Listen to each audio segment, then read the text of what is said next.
Perhaps while watching this game, you did realize there is a racetrack surrounding the football field, and evidence that they still race here today. A little metal-on-metal action. To catch up with James Franklin, he said offensively we have to score touchdowns instead of field goals. Defensively, have to contain Ole Miss to short yardage plays.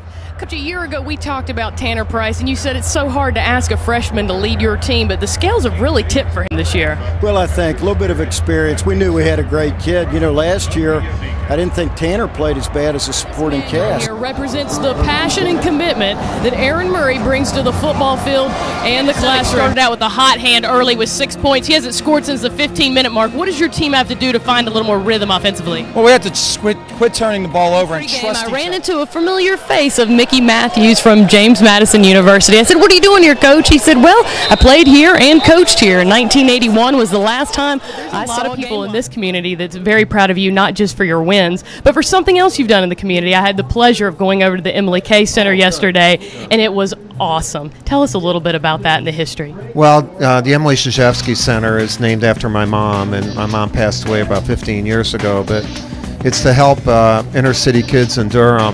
Coach Smart, on that second media timeout, you asked your team to go crash the boards. How do you think they responded in this first half?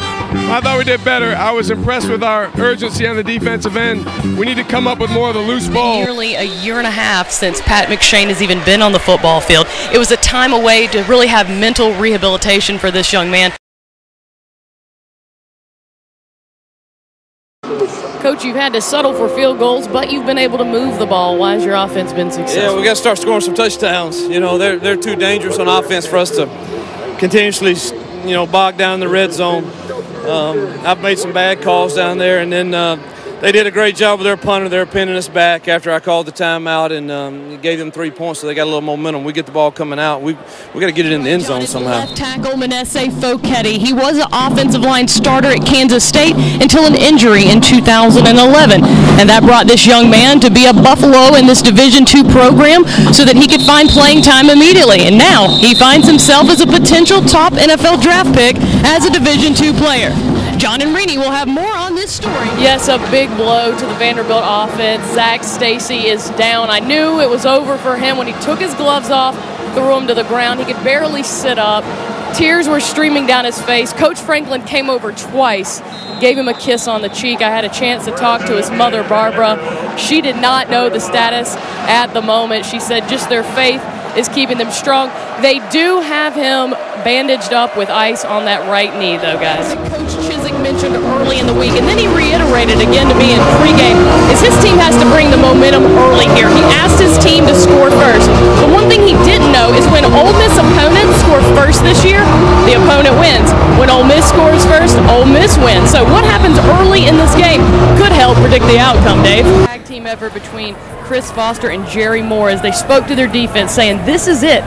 This is the end of our season. Can you look your teammate in the eye and say you gave it everything to stop that play? You need to ask yourself that, and you need to go out and play defense. Coach, nice capitalization by McIntosh on that last drive. What does your offense have to do to keep that momentum going in the second half? Well, we got to continue to keep the chains moving. You know, we've had some third downs that we haven't converted.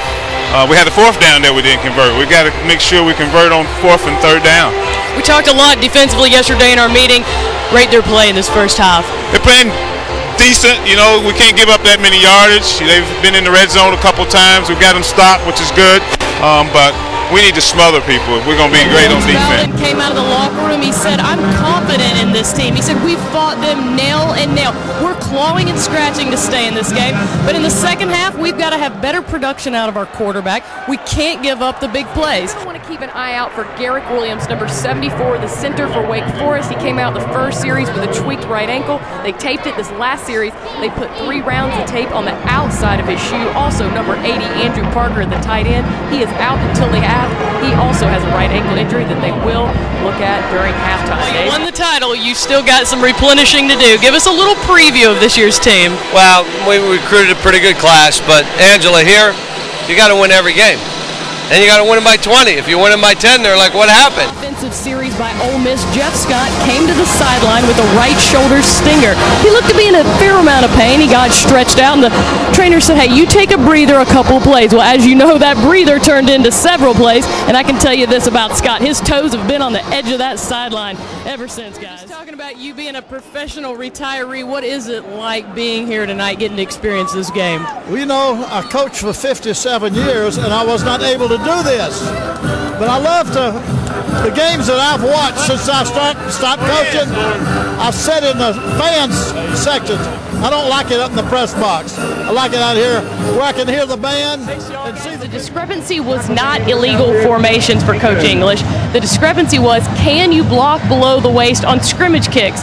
The answer is no, you can't unless it's a pass play, which in fact it was a pass play, so they were able to block below the waist, and that's what the entire argument was about. I was just listening to the huddle, and it was Steve Labotsky talking to his offensive line saying, there's two things I want you to pay attention to. That's cadence and take care of the football. Cadence, take care of the football. Back up to you, Dave. All right, Angela, thank you.